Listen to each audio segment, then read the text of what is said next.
Allohim, men ba'zida o'zimdan uyalaman. Chunki senga faqat yuragim ezilganda, hayotim izdan chiqqanda yuzlanaman. O'sha og'ir kunlarda qo'limni ochib duo qilaman. Ko'zim yoshlanib yordam so'rayman. Ammo quvonchdachi, yutuqdachi, yaxshi kunlarimda seni unutib qo'yaman. Go'yoki bu yaxshi hayotni o'zim qurib qo'ygandek yashayman. Go'yoki omad, kuch, baraka o'zimdan.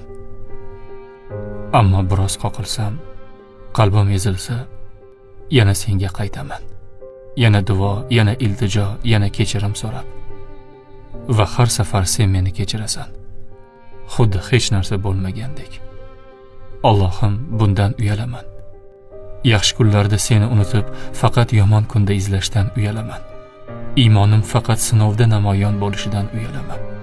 Sen bergan quvonchli kunda senga shukr qila olmasligimdan uyalaman.